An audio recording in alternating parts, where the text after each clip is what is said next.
रत्नावली, जिन्होंने अपने पति की वासना को उपासना में बदल दिया। महान संत तुलसीदास जी का नाम कौन नहीं जानता। जब तुलसीदास जी ने गृहस्थ में प्रवेश किया तो विवाह के कुछ दिन बाद जब रत्नावली अपने मायके गई, तब पत्नी के मोह में तुलसीदास जी की भूख प्यास सब छूट गई और आधी रात के समय मूसलाधार बारिश और तूफान होने के बावजूद वो अपनी पत्नी से मिलने उनके गांव की ओर चल पड़े। जब देवी रत्नावली ने तूफानी रात में पति को आया हुआ देखा, तब उनसे आने का कारण पूछा। तब तुलसीदास जी ने कहा, तुम्हारे बिना भोजन पानी कुछ भी रुचिकर नहीं लगता, इसीलिए मैं तुम्हारे पास आ गया।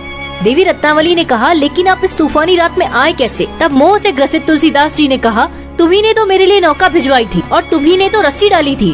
देवी रत्नावली को आश्चर्य हुआ और उन्होंने जब नदी की ओर देखा तो उन्हें एक बहती हुई लाश दिखाई दी, जिस पर चढ़कर तुलसीदास जी अभी अभी आए थे और रस्सी की जगह काला भयंकर सर्प था, जिसे पकड़कर तुलसीदास जी ऊपर चढ़े थे। ये देखकर रत्नावली का हृदय बुरी तरह द्रवित हो गया।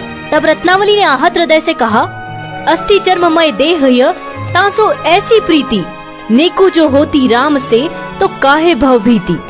यानी इस हाड़ मास के देह से इतना प्रेम, यदि इतना प्रेम श्री राम के चरणों में होता तो आपका जीवन सुधर जाता और भव बंधन से मुक्ति मिल जाती। इतना सुन उनका अंतर्मन जाग उठा। वो निकल पड़े अपने राम को पाने के लिए। पत्नी के कठोर शब्द और उनकी ऐसी लगन ने उन्हें महान संत तुलसीदास जी बना दिया।